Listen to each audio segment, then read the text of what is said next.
আয়াতুল কুরসি অনেক বড় একটি ফজিলতপূর্ণ একটি আয়াত। এই আয়াতে কারিমা আল্লাহ তাআলা সূরাতুল বাকারার মধ্যে এই আয়াতটি নাযিল করেছেন। আয়াতুল কুরসি সম্পর্কে অনেক মুফাসসিরিনে কেরাম তাফসীরের কিতাবের মধ্যে লিখছেন যে আয়াতুল কুরসি এত ক্ষমতাশীল একটি আয়াত, যদি কোনো বান্দা আয়াতুল কুরসি তিলাওয়াত করে অথবা আয়াতুল কুরসির মধ্যে আল্লাহ তাআলার কিছু গুণবাচক নাম আছে, কোন ব্যক্তি আল্লাহর কাছে কোনো কিছু চাওয়ার সময় যদি এই গুণবাচক শব্দগুলো উচ্চারণের মাধ্যমে আল্লাহর কাছে চায়, বান্দা আল্লাহর কাছে দোয়া করতে দেরি, আগার বান্দার দোয়া আল্লাহ কবুল করতে দেরি করেন না, বলি সুবহানাল্লাহ। এই আয়াতুল কুরসির এত পাওয়ার, এত ফজিলত, আয়াতুল কুরসির এত পাওয়ার। গত জুমায় বলতেছিলাম আয়াতুল কুরসির পাওয়ার সম্পর্কে। নবীজি আলাইহিস সালাতু ওয়াস সালাম সাহাবাদেরকে শিক্ষা দিয়েছেন। সাহাবীরা সূরা বাকারার মধ্যে একটি এমন আয়াত আছে যে আয়াতের নাম হলো আয়াতুল কুরসি। এই আয়াতটা যদিও ছোট্ট আয়াত, কিন্তু এই আয়াতের ওজন আল্লাহর কাছে অনেক বেশি, এই আয়াতের দামও আল্লাহর কাছে বেশি। সুতরাং এই আয়াত যে তিলাওয়াত করবে তারও দাম আল্লাহর কাছে বেশি হয়ে যায়, বলি সুবহানাল্লাহ। কেমন বেশি? আল্লাহর নবীর একজন সাহাবী বর্ণনা করতেছেন হাদিসের মধ্যে যে আমি দেখতেছি নবী আলাইহিস সালাতু ওয়াস সালাম যুদ্ধের ময়দানে, যুদ্ধ চলতেছে, নবীজি যুদ্ধের ময়দানে নাই। কোথায় গেছেন? দেখি নবীজি আলাইহিস সালাতু ওয়াস সালাম পাহাড়ের একটি গুহায় বসে বসে এদিকে যুদ্ধ চলতেছে, আল্লাহর কাছে আশ্রয় সাহায্য প্রার্থনা করতেছেন, আল্লাহর কাছে চাচ্ছে। আর এই চাওয়ার মাধ্যমটা হচ্ছে আল্লাহর কাছে দুহাত তুলে নবীজি দোয়া করতেছেন, ইয়া হাইয়ু ইয়া কাইয়ুম, ইয়া হাইয়ু ইয়া কাইয়ুম। আল্লাহ, আপনি জীবিত এবং চিরঞ্জীব, আপনার এই দুই নামের ওসিলায়, আপনার এই দুই গুণবাচক নামের ওসিলায় আজকে আপনি মুসলমানদেরকে বিজয়ের মালা আপনি পরায় দেন, বলি সুবহানাল্লাহ। আল্লাহ তাআলার কাছে নবীজি দোয়া করতেছেন, আল্লাহ তাআলা নবীজির দোয়া কবুল করে আমি তাকায় দেখি যুদ্ধের ময়দানে হাজারো ফেরেশতা নেমে আসছে, যে ফেরেশতাগুলো আল্লাহর দ্বীন কায়েম করার জন্য, আল্লাহর দ্বীন রক্ষার্থে কাফেরদের বিরুদ্ধে যুদ্ধ করতেছে, বলি সুবহানাল্লাহ। আয়াতুল কুরসির পাওয়ার। এই হাদিস দ্বারা আমরা কি বুঝতে পারি? আয়াতুল কুরসির পাওয়ার এমন যে বান্দা দোয়া করার সাথে সাথে কার দরবারে কবুল হয়? কথা বলে না, কার দরবারে? আল্লাহর দরবারে। আমরা তো আল্লাহর কাছে চাইতে জানি, কিন্তু কোন পদ্ধতিতে চাইতে হয় এটা জানি না। কথা বলেন ঠিক না? আল্লাহর কাছে চাইতে হয় এটা জানি, কিন্তু চাওয়ার যে পদ্ধতি কোনটা, এই পদ্ধতি আমাদের অনেকেরই জানা নেই। কথা বলেন না? এই যে কিছুদিন পূর্বে আমাদের এমপি মহোদয় মসজিদের জন্য বা বিভিন্ন অনুদান অনেক সময় দিয়ে থাকেন। কথা বলেন না? এটা শুধু আমাদের এমপি না, সব এমপিরাই দেয়। কথা বলে না? যখন যাদের সুযোগ হয় তারাই দেয়। এটা দ্বারা আমি একটা উদাহরণ দিতেছি। তো তাদের কাছে অনুদান নেওয়ার জন্য একটা মাধ্যম লাগবে না? কথা বলে না? একটা আবেদন দেওয়ার আগে আবেদনটা ইউনো বরাবর দেওয়া লাগে, অথবা পৌরসভার মেয়র বরাবর দেওয়া লাগে, অথবা এমপি বরাবর কি করতে হয়? দিতে হয়। ওখান থেকে আবেদন পাস হয়ে আসার পরে তারপরে আপনার অনুদান গ্রান্টেড হয়। কথা বলে না?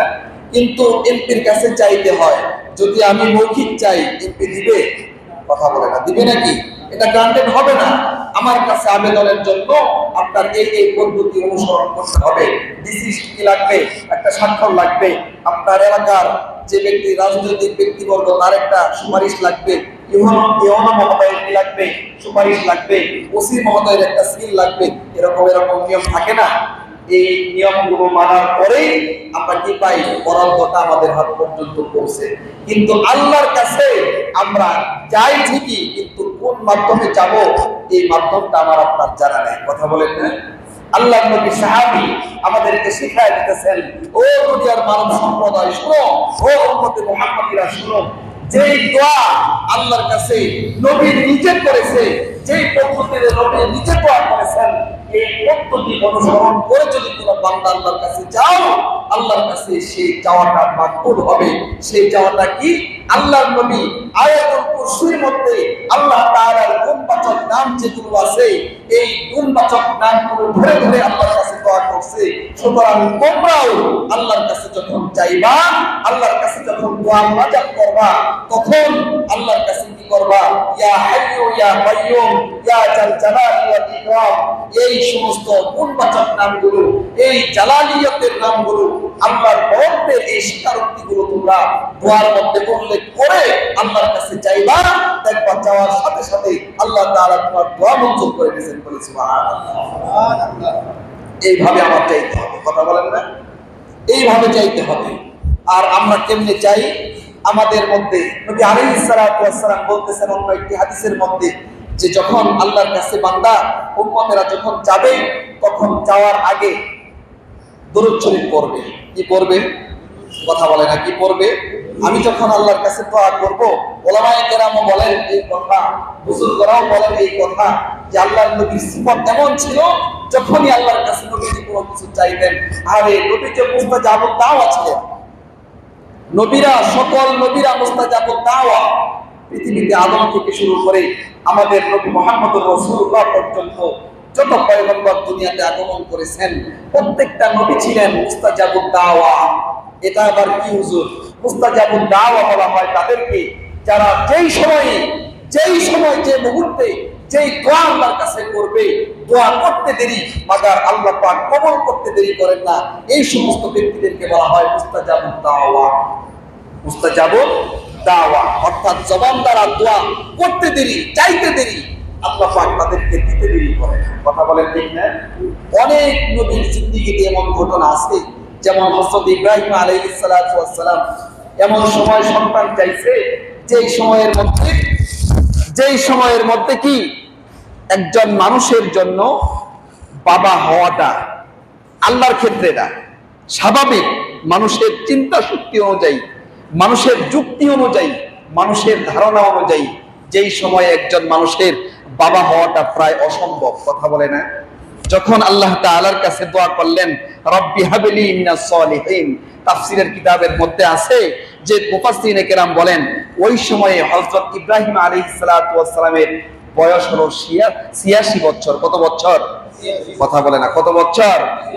আমাদের স্বাভাবিকভাবে 86 বছর বয়সে যদি কোনো মানুষ বাবা হয়, আল্লাহ সন্তান দান করে, তাহলে মানুষ তাকে কোন চোখে দেখে? কথা বলে না? বাবা দেয় নাকি একটু সমালোচনা হয়? একটু সমালোচনা হয় না? আরে বুড়া বয়সে সন্তান দিছে, বিষয়টা কি? বুঝেন নাই কথা? ওই বয়সে আল্লাহ তাআলা ইব্রাহিম আলাইহিস সালাতু ওয়াস সালামকে সন্তান দিছে। আল্লাহ কি ইচ্ছাকৃত দিছে, আর সন্তান ইব্রাহিম চাইছে? কোনটা? ইব্রাহিম আলাইহিস সালাতু ওয়াস সালাম সন্তান চাইছে। যেই সময় চাইছে, ওই সময় ইব্রাহিমের বয়স কত? 86 বছর। তাফসীরের কিতাবের মধ্যে লেখে যে তার চুলগুলো শুভ্র শুভ্র হয়ে গেছে, দাড়িগুলো পাকা পাকা হয়ে গেছে। এই সময় আল্লাহর কাছে সন্তান চাইছে। তাহলে নবীরা যদি মুস্তাজাবুদ দাওয়া না হইতেন, 86 বছর বয়সে ইব্রাহিম চাইলো, আর আল্লাহ কেন দিবে? কথা বলে না? আল্লাহ পাক চাইছে, ইব্রাহিম চাইছে, আল্লাহ দিছে। কেন দিছে? ইব্রাহিম আলাইহিস সালাতু ওয়াস সালাম নয় শুধু, তার মানে আল্লাহর কাছে কথা হলো এটা, আমার পয়গম্বররা যেই বয়সে হোক, যখনই হোক, যে মুহূর্তে হোক, আপদে হোক, মুসিবতে হোক, বিপদে হোক, সুখে হোক, শান্তিতে হোক, যেই মুহূর্তেই আমি আল্লাহর কাছে কোনো কিছু আবেদন করবে, আমি আল্লাহর সাথে সাথেই তাদের চাওয়াটা মঞ্জুরি দিব। কেননা আমি তো তাদেরকে পাওয়ার দিছি, অন্যরকম পাওয়ার। কথা বলেন ঠিক কিনা? এজন্য আল্লাহর নবী শিখাইয়া দিছে, বান্দা, উম্মত, ও আমার উম্মতেরা শোনো, যখন দোয়া করবা তখন এই পদ্ধতির মাধ্যমে দোয়া করবা। উলামায়ে কেরাম বলেন, বুজুর্গরাও বলেন যে যখন আমরা দোয়া করব, তখন দোয়া করার পূর্বে আমরা 10 বার হোক, কয়েকবার, 7 বার, 5 বার, 10 বার হোক, কয়েকবার দরুদের উপরে আমল করব। কিসের উপরে? কথা কয় না, কিসের উপরে? দরুদ শরীফের উপর আমল করব। আল্লাহর নবী জনাব মুহাম্মদুর রাসূলুল্লাহ সাল্লাল্লাহু আলাইহি ওয়াসাল্লাম বলেন যে ব্যক্তি আমি নবীর উপরে একবার দরুদ পড়বে আল্লাহ তাআলা তার উপরে 10টা রহমত দিবে, বলি সুবহানাল্লাহ। যে দোয়ার মধ্যে দরুদ নাই আল্লাহর কাছে সেই দোয়া কবুল নয়। দোয়ার মধ্যে হোক, দোয়ার আগে হোক, দোয়ার পরে হোক, দরুদের সৌন্দর্য দিয়া দোয়াটাকে কি করতে হবে? পেঁচাইতে হবে। কথা বুঝি আমরা? এই কথা বুঝি আমরা সবাই? দোয়ার শুরুতে হোক, মাঝখানে হোক, শেষে হোক, যেখানে হোক কি থাকতে হবে? কি থাকতে হবে? দরুদ থাকতে হবে। কি থাকতে হবে? আল্লাহর নবীজির উপরে দরুদ শরীফ থাকতে হবে। যখন দরুদ শরীফের ওসিলায় আমি আল্লাহর কাছে দোয়া করব, আল্লাহ তাআলা দরুদের বারাকাতে, নবীর নামের বারাকাতে আমার আপনার দোয়াকে কবুল করবেন, বলি সুবহানাল্লাহ।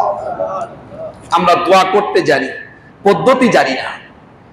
এই পদ্ধতি শিখায়া দিচ্ছেন নবীজি আয়াতুল কুরসি দিয়া। আয়াতুল কুরসি এমন একটা পাওয়ারফুল ঔষধ, এমন একটা মেডিসিন, এমন একটা দোয়া, এমন একটা ভান্ডার, যে ভান্ডার দিয়ে যখন দোয়া করা হয় আল্লাহ তাআলা সাথে সাথে বান্দার দোয়া কবুল করে নেয়, বলি সুবহানাল্লাহ। আয়াতুল কুরসির অনেক ফজিলত আছে। আয়াতুল কুরসির কি আছে? অনেক ফজিলত আছে। নবী আলাইহিস সালাতু ওয়াস সালামের একজন সাহাবী যার নাম হলো হযরতে উবাই ইবনে কাব। হযরতে উবাই ইবনে কাব। আমরা এই সাহাবীর নাম জানি না? কথা বলেন, জানি কিনা? জানি। এই উবাই ইবনে কাবকে আল্লাহর নবী জনাব মুহাম্মদুর রাসূলুল্লাহ জিজ্ঞাসা করতেছেন, উবাই ইবনে কাব, ও উবাই, বলো তো আল্লাহর কোরআনের মধ্যে সবচেয়ে দামি কোনটা, কোন আয়াতটা আছে? উবাই ইবনে কাব নবীজিকে উত্তর করতেছেন, এই কথা আল্লাহ এবং তার রাসূলই ভালো জানে। এই বিষয়টা আল্লাহ এবং তার রাসূলই ভালো জানে। নবী আলাইহিস সালাতু ওয়াস সালাম আবারও প্রশ্ন করছেন, উবাই বলো না কোরআনের মধ্যে সবচেয়ে দামি আয়াত কোনটা? উবাই ইবনে কাব বলতেছেন, এরকম ভাবে আমাকে 3 বার প্রশ্ন করা হয়েছে, তৃতীয়বারে আমি আল্লাহর নবীর উত্তরে দিয়েছি, ইয়া রাসূলুল্লাহ, ইয়া হাবিবাল্লাহ, আয়াতুল কুরসি হলো কোরআনের মধ্যে সবচেয়ে দামি এবং সবচেয়ে বড়ত্বের, সবচেয়ে মর্যাদাবান একটি আয়াত, বলি সুবহানাল্লাহ। নবী আলাইহিস সালাতু ওয়াস সালাম হযরত উবাই ইবনে কাবের ইলম এবং আমলের জন্য আল্লাহর কাছে দোয়া করছেন, আল্লাহ উবাই ইবনে কাব সত্য বলেছে, উবাই ইবনে কাব সত্য বলেছে, উবাই ইবনে কাব সত্য বলেছে। আল্লাহ আপনি উবাই ইবনে কাবের ঈমান, আমল এবং তার ইলমের মধ্যে আপনি বারাকা দান করেন না, বলি সুবহানাল্লাহ। আল্লাহর নবী উবাই ইবনে কাবের জন্য দোয়া করছেন। অন্য আরেকটি হাদিসে মুসনাদ ইবনে আহবাব কিতাবের মধ্যে উবাই ইবনে কাব বলতেছেন, আয়াতুল কুরসির এমন ফজিলত, এমন ফজিলত শুধু নবীজি শিখায় দিছে বিষয়টা এমন না, আমি একটা জিনের থেকে এই আয়াতের ফজিলত সম্পর্কে জানি। উবাই ইবনে কাব বলতেছে, তাফসীর ইবনে কাসিরের মধ্যে ইবনে কাসির রাহমাতুল্লাহি আলাইহি আলোচনা করেন, উবাই ইবনে কাব বলতেছেন, আমার ঘরে একটা পুটলি ছিল, একটা পাত্র ছিল। কি ছিল? কথা বলে না, কি ছিল? একটা পুটলি, একটা পাত্র ছিল। যে পাত্রটা, যে পুটলিটা আমি খেজুর দ্বারা পরিপূর্ণ করে রেখে দিয়েছিলাম।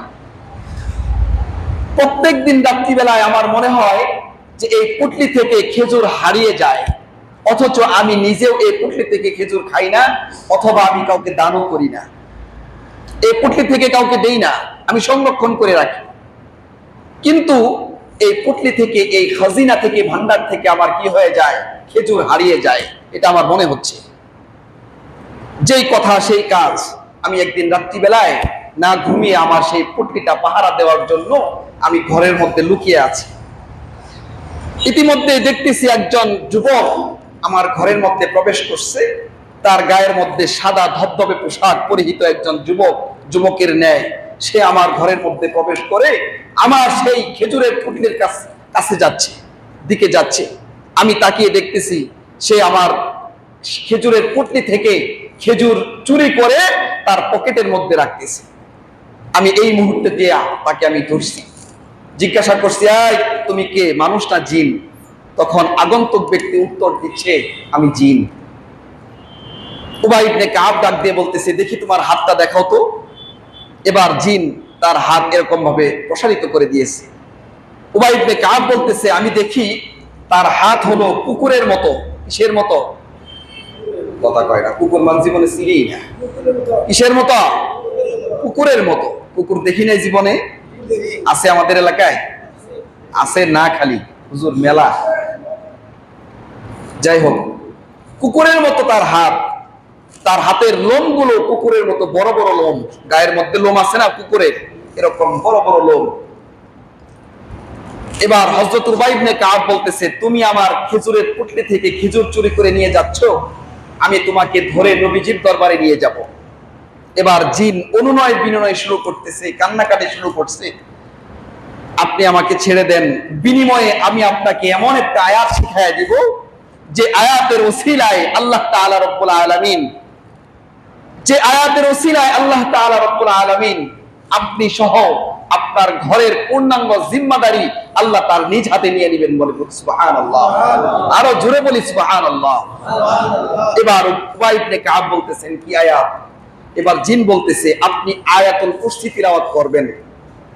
আয়াতুল কুরসি যে ঘরে প্রত্যেকদিন রাত্রি বেলায় তিলাওয়াত হয়, ওই ঘর আল্লাহর জিম্মাদারিতে চলে যায়। বলি সুবহানাল্লাহ। যে ব্যক্তি আয়াতুল কুরসি তিলাওয়াত করে, ওই ব্যক্তি আল্লাহর জিম্মায় চলে যায়। বলি সুবহানাল্লাহ। যে দোকানে আয়াতুল কুরসির আমল হয়, এই দোকানের জিম্মাদারি আল্লাহ নিজ হাতে নিয়ে নেয়। বলি সুবহানাল্লাহ। যে স্থানে, যে মাকানে, যে জায়গায়, যে মজলিসে আয়াতুল কুরসির তিলাওয়াত হয়, ওই মজলিস, ওই জায়গা, ওই মাকান আল্লাহ পাক কবুল করে নেয়। বলি সুবহানাল্লাহ। জিন শিখাই দিচ্ছে উবাই ইবনে কাবকে, উবাই আপনি আয়াতুল কুরসি তিলাওয়াত করবেন, তাহলে আমাদের যত জিন্নাত আছে, এই জিন্নাতের চেষ্টা থেকে, তাদের আক্রান্ত থেকে আপনি কি করবেন? আল্লাহ আপনাকে হেফাজত করবে। বলি সুবহানাল্লাহ। পরের দিন সকাল বেলায় মসজিদে নববীতে গেছে হযরত উবাই ইবনে কাব রাদিয়াল্লাহু তাআলা আনহু। আল্লাহর নবী ডাক দিয়ে বলতেছেন, উবাই, রাত্রি বেলায় তোমার বন্দির সাথে কি ঘটনা ঘটেছিল? হযরত উবাই ইবনে কাব নবী আলাইহিস সালাতু ওয়াস সালামকে বলতেছেন, ইয়া রাসূলুল্লাহ, ইয়া হাবিবাল্লাহ, প্রতিদিন আমার থলে থেকে খেজুর কে যেন চুরি করে নিয়ে যায়। আমি এই রাত পাহারা দেওয়ার জন্য না ঘুমিয়ে আমি ঘরের মধ্যে লুকিয়ে আছি। একজন দেখি আগন্তুক লোক প্রবেশ করে আমার সেই খাজিনা থেকে, আমার খেজুরের ভান্ডার থেকে খেজুর চুরি করে নিয়ে যাচ্ছে। আমি ধরার পরে তাকে জিজ্ঞাসা করছি, তুমি জিন না মানুষ? তখন সে উত্তর করছে, আমি জিন। আমি তার হাতের চেহারাও দেখছি, হাতের ছবিও দেখছি, আসলেই সে প্রকৃতপক্ষে জিন। আমি আপনার দরবারে নিয়ে আসার জন্য তাকে বলেছি যে তোমাকে ধরে আমি আল্লাহর নবীর দরবারে নিয়ে যাব। এই মুহূর্তে তিনি আমাকে বলতেছেন, আমি আপনাকে এমন একটা দোয়া শিখায় দিব যে দোয়ার বদৌলতে আল্লাহ তাআলা সকল জিন্নাতের খারাপতা থেকে আপনাকে হেফাজত করবে। আমি বললাম, কি দোয়া? তখন সে আমাকে আয়াতুল কুরসি শিখায় দিয়েছে। নবী আলাইহিস সালাতু ওয়াস সালাম বলতেছেন, উবাই ইবনে কাব, শুনো, যে জিন তোমার সাথে সাক্ষাৎ করেছে সে হলো প্রকৃতই মিথ্যাবাদী, কিন্তু পরে তোমাকে যেটা শিখায় দিয়ে গেছে এই কথাটা হলো সত্য কথা। বলেন সুবহানাল্লাহ। এই কথাটা সত্য। আয়াতুল কুরসি তুমি তিলাওয়াত করবা, তোমার ধনভাণ্ডারের দায়িত্ব কে নিবে? কথা বলেন, কে নিবে? আল্লাহ নিবে। এতটুকুতেই ফজিলত শেষ না, আরো ফজিলত আছে। নবী আলাইহিস সালাতু ওয়াস সালামের একটি হাদিস আমি আপনাদের সামনে তিলাওয়াত করেছি। কি হাদিস? নবীজি বলতেছেন, মান ক্বারা আয়াতাল কুরসি, যে ব্যক্তি আয়াতুল কুরসি তিলাওয়াত করবে, যে ব্যক্তি কি তিলাওয়াত করবে? আয়াতুল কুরসি তিলাওয়াত করবে। ফি দুবুরি কুল্লি সালাতিন মাকতুবা, নবীজি বলতেছেন প্রত্যেক ফরজ নামাজের পরে। কিসের নামাজের পরে? ফরজ নামাজের পরে। প্রত্যেক ফরজ নামাজের পরে যে ব্যক্তি আয়াতুল কুরসি তিলাওয়াত করবে, লাম ইয়ামনাহু মিনাল জান্নাহ, ওই ব্যক্তি জান্নাতে যাওয়ার মধ্যে কোনো বাধা নাই। বলি সুবহানাল্লাহ। ইল্লা আন ইয়ামুত, শুধুমাত্র একটা জিনিস, ওই ব্যক্তি তিলাওয়াতকারীর মাঝখানে আর জান্নাতে যাওয়ার মাঝখানে একটা সীমাবদ্ধ থাকবে, একটা পর্দা, একটা দেয়াল শুধু থাকবে। সেটা হলো কি? মৃত্যু। সেটা কি? কথা বলেন, সেটা কি? অর্থাৎ যে ব্যক্তি মৃত্যু পর্যন্ত সারা জিন্দেগি ভর আয়াতুল কুরসি তিলাওয়াত প্রত্যেক ফরজ নামাজের পরে করতে পারবে, ওই ব্যক্তির মাঝখানে আর জান্নাতের মাঝখানে একটাই দেওয়াল। সেটার নাম কি? সেটার নাম কি? মৃত্যু। তার মানে এটা যদি দেওয়াল থাকে মৃত্যু হওয়ার সাথে সাথে আল্লাহ তাআলা জান্নাতে দিয়ে দিবেন, বলি সুবহানাল্লাহ। আয়াতুল কুরসির ফজিলত ছোট না বড়? কথা বলেন, ছোট না বড়? অনেক বড়, অনেক বড়। হযরত আবু হুরায়রা রাদিয়াল্লাহু তাআলা আনহু বলতেছেন, নবী আলাইহিস সালাতু ওয়াস সালাম একদিন আমাকে মদিনার ধনভাণ্ডারের বাইতুল মালের দায়িত্বে হিসাবে আমাকে চাবি দিয়েছিলেন। তাফসীর ইবনে কাসিরের মধ্যে আলোচনা হাদিস নিয়ে আসছেন। আবু হুরায়রা বলতেছে, আমি এক রাত্রিবেলায় দেখতেছি একজন ব্যক্তি আমার সেই ধনভাণ্ডারের মধ্যে প্রবেশ করছে, বাইতুল মালে প্রবেশ করে সে খাজিনা থেকে মালামাল চুরি করতেছে। আমি তাকে গিয়ে ধরছি, ধরার পরে জিজ্ঞাসা করছি, আয় আপনি কে?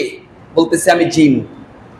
আবু হুরায়রা রাদিয়াল্লাহু তাআলা আনহু বলতেছেন, আপনি নবীজির যুগে আপনি চুরি করতেছেন, আমি আপনাকে নবীজির কাঠগড়ায় নিয়ে যাব, নবীজির কাছে আপনাকে আমি নালিশ করব আপনার নামে। এবার জিন কান্নাকাটি শুরু করছে। আবু হুরায়রাকে ডাক দিয়ে বলতেছে, আবু হুরায়রা, আজকের মতো তুমি আমাকে ছেড়ে দাও, এরপরে আমি আর কখনো আসবো না। কান্নাকাটি করছে, অনুনয় বিনয় করছে। আবু হুরায়রার অন্তরের মধ্যে একটু মায়া হইছে। আবু হুরায়রা ছেড়ে দিছেন। প্রথম রাত চলে গেছে। নবী আলাইহিস সালাতু ওয়াস সালামের কাছে যখন দিনের বেলায় গেছেন, আবু হুরায়রাকে জিজ্ঞাসা করতেছেন, নবীজি, আবু হুরায়রা, তোমার সেই বাইতুল মালের বন্দি সম্পর্কে একটু বলো। আবু হুরায়রা বলতেছেন, ইয়া রাসূলুল্লাহ, ইয়া হাবিবাল্লাহ, আপনি তো আমাকে ধনভাণ্ডারের দায়িত্বে রাখছেন, রাত্রিবেলায় দেখি এরকম এরকম ঘটনা, আমি তাকে ধরছি, ধরার পরে যখন আপনার কাছে নিয়ে আসার ভয় দেখাইছি, আপনার কাছে নিয়ে আসতে চাইছি, তখন সে আমাকে বলতেছে, অনুনয় বিনয় করে কেঁদে কেঁদে বলতেছে, ভাই আবু হুরায়রা, আমাকে তুমি নবীজির কাছে নিয়ে যেও না, আমি আর আসবো না তোমার কাছে। কান্নাকাটি দেখছে, আমার অন্তরে মায়া হইছে, আমি তো ছেড়ে দিছি। নবীজি বলতেছেন, আবু হুরায়রা, ও আবারও আসবে। সে কি করবে? আবারও আসবে। দ্বিতীয় রাত্রে আবু হুরায়রা রাদিয়াল্লাহু তাআলা আনহু দেখতেছেন, সেম টু সেম নবীজি বলছে, ওই ব্যক্তি আবারও আসছে। আবারও দ্বিতীয় রাত্রিতে পাকড়াও করছে, আবারও বলছে, তোমাকে নবীজির কাছে নিয়ে যাব, তুমি কথা রাখো নাই, তোমাকে বলা হলো, তুমি বললা যে তুমি আর আসবে না, আবারও আসছো, নবীজির কাছে নিয়ে যাব। আবারও সে অনুনয় বিনয় করে কান্নাকাটি করতেছে। আবু হুরায়রা দ্বিতীয় রাত্রেও ছেড়ে দিছে। নবীজির কাছে আবারও ঘটনা বর্ণনা করছেন। নবীজি বলছেন, আবু হুরায়রা, আবারও সে আসবে। আবু হুরায়রা কি করবে? সে আবারও আসবে। তৃতীয় রাত্রে আবু হুরায়রা থেকে হাদিস বর্ণনা, আবু হুরায়রা রাদিয়াল্লাহু তাআলা আনহু বলতেছেন, তৃতীয় রাত্রে সে আবারও আসছে। আসার পরে এবার তাকে আমি শক্ত করে মজবুতের সাথে পাকড়াও করে ধরছি। বারবার তামাশা নাকি? বারবার কি তামাশা নাকি? 2 রাত ছেড়ে দিছি, এবার আর তোমার রক্ষা নাই, তোমাকে নবীজির কাছে নিয়েই যাব। এবার সে কান্নাকাটি করতেছে। আবু হুরায়রাকে বলতেছেন, আবু হুরায়রা, আমি তোমাকে এবার কোরআনের এমন একটা আয়াত তোমাকে শেখায় দিব, যে আয়াত হচ্ছে কোরআনের মধ্যে যত আয়াত আছে সবচেয়ে পাওয়ারফুল একটা আয়াত, যে আয়াত তুমি তিলাওয়াত করলে তোমার এই তিলাওয়াতের ওসিলায় আল্লাহ তাআলা তোমার সকল জিম্মাদারি তার নিজ হাতে নিয়ে দিবেন, বলি সুবহানাল্লাহ। আবু হুরায়রা রাদিয়াল্লাহু তাআলা আনহু বলতেছেন, সেটা কোন আয়াত? এবার জিন বলতেছেন, তুমি আয়াতুল কুরসি তিলাওয়াত করবা। নবী আলাইহিস সালাতু ওয়াস সালামের কাছে যখন হযরত আবু হুরায়রা এই ঘটনা বর্ণনা করছেন, নবী আলাইহিস সালাতু ওয়াস সালাম বলতেছেন, আবু হুরায়রা, ও মিথ্যাবাদী, কিন্তু তোমাকে যে কথা শোনায় গেছে, আয়াতুল কুরসির ফজিলত যেটা তোমাকে শোনায় দিয়েছে, এই কথা সত্য। সুতরাং আবু হুরায়রা, তুমিও আয়াতুল কুরসির উপরে আমল শুরু করে দাও, বলি সুবহানাল্লাহ। আয়াতুল কুরসি, যে আয়াতুল কুরসি পড়ে হযরত সাহাবায়ে কেরাম তাদের নিজেদের মাল সম্পদ হেফাজত করছেন। আমরা তো হেফাজত করি কারে দিয়া? নাইট গার্ডে দিয়া। কথা বলে না? নাইট গার্ড দিয়ে হেফাজত করি না?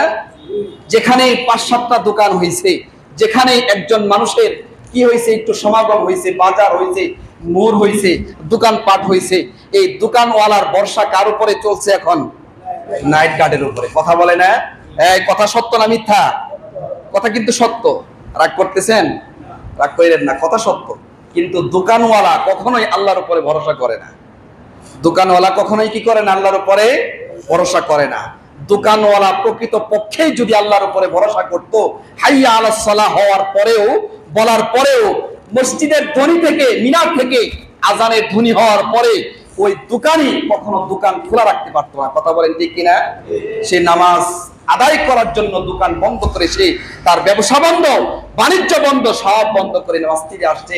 মসজিদে আইসা আল্লাহর কাছ থেকে রিজিকের ফাইসালা কইরা তারপরে না সে দোকানে বসার কথা ছিল।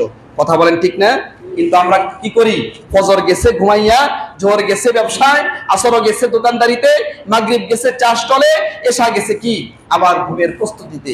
দিনকে দিন শেষ করে দিচ্ছি। আল্লাহর উপরে আমার ব্যবসার কোনো ভরসা নাই। আমি জমির কৃষি কাজ করি, এই কৃষি কাজের ফলনের বিষয়ে আল্লাহর উপরে বিন্দুমাত্র কোনো ভরসা নাই। এই কৃষি কাজ যারা আমরা করি, আমাদের ভরসা চলে আসছে কি দামি উৎপাদনশীল বীজের উপরে আর মোটা মোটা সারের উপরে আমাদের একিন চলে আসছে। কথা বলে না? একিন যেটা আল্লাহর কাছে থাকা, আল্লাহর উপরে থাকার কথা ছিল, সেটা আসছে কিসের উপরে? বীজের উপরে আর সারের উপরে। দোকানের একিন থাকার কথা ছিল আল্লাহর উপরে, সেটা উঠে আসছে কার উপরে? কাস্টমারের উপরে। দোকান খোলা না বন্ধ এটার উপরে। চাকরিজীবী যারা, তাদের একিন থাকার কথা ছিল আল্লাহর প্রতি একিন থাকার দরকার ছিল। রিজিক তো আল্লাহ দিবে, কিন্তু চাকরিজীবীদের একিন চলে আসছে কার উপরে? অফিসের বসের কাছে। বসের পায়ে যত তেল লাগানো যাবে তত আমার বেতনটা বৃদ্ধি হবে। কথা বলেন ঠিক কিনা? হুজুর আপনি গড্ডা কই আইছে? কথা বলে না। হুজুর আপনি তো চাকরিজীবীটা কইলেন, আপনি গড্ডা কই আইছে? আমার গড্ডাও চলতেছে এখন এই ধান্দাই। আমাদেরটাও চলতেছে কি এই ধান্দার উপরেই। আমার আপনার সকলের চিন্তা শক্তি পরিবর্তন করার দরকার আছে কি নাই? কথা বলেন আছে কি নাই? রিজিকের মালিক কে? রিজিক কার থেকে আসে? না অফিস থেকে? কার থেকে? আল্লাহ থেকে। আল্লাহ তাআলা শিখাই দিচ্ছেন, বান্দা ভরসা একমাত্র আমি আমার উপরে করো। ওমাই ইয়াতাওয়াক্কাল আলাল্লাহি ফাহুয়া হাসবু ইন্নাল্লাহা বালিগু আমরি কদ জাআলাল্লাহু লিকুল্লি শাইইন কদরা।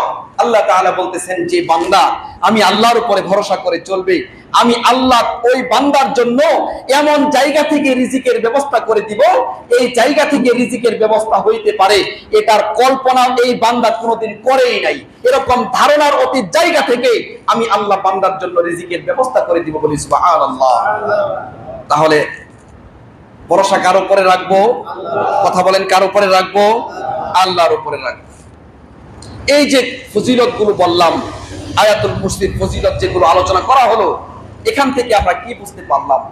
আমরা যে সেক্টরে থাকি, দোকান আমি ব্যবসা করতেছি, দোকান বন্ধ করার আগে আমি আয়াতুল কুরসি পড়ে আমি চলে আসবো। দোকান কার দায়িত্বে থাকবে? কথা কয় না। কার দায়িত্বে? আল্লাহর দায়িত্বে। আমি ঘরের মালিক, আমি ঘর থেকে বের হয়ে চলে যাচ্ছি, আমি ঘরের মধ্যে বের হওয়ার আগ মুহূর্তে আয়াতুল কুরসি পড়ে আসি। কথা বলেন ঘর কার দায়িত্বে থাকবে? কথা বলেন কার দায়িত্বে? আমি পুকুরে মাছ চাষ করি, যখন কাজ শেষ আমি পুকুর থেকে উঠে চলে আসার সময় আয়াতুল কুরসি পড়ে আসি। পুকুর কার জিম্মায় থাকবে? আমি গরু লালন পালন করি, গরুর গোয়াল থেকে যখন বের হয়ে চলে আসি তখন আমি আয়াতুল কুরসি তিলাওয়াত করে আসি। গরু কার দায়িত্বে থাকবে? কথা বলেন কার দায়িত্বে?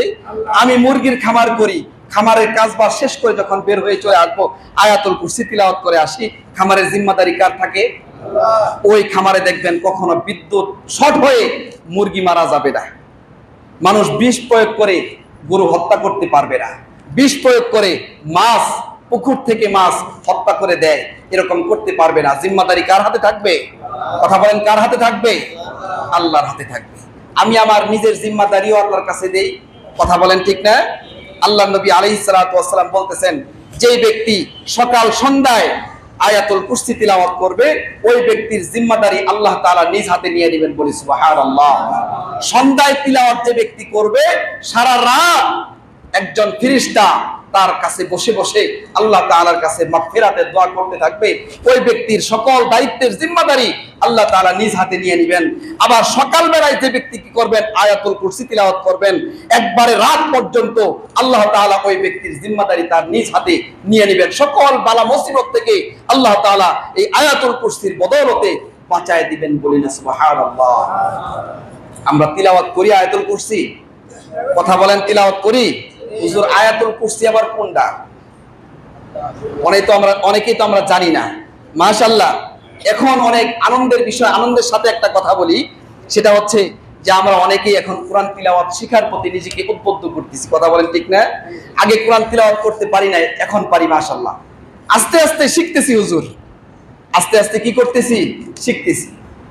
মাগরিবের নামাজের পরে যারা কোরআন তিলাওয়াত করতে পারেন, মাগরিবের পরে সূরাতুল ওয়াকিয়া তিলাওয়াত করবেন।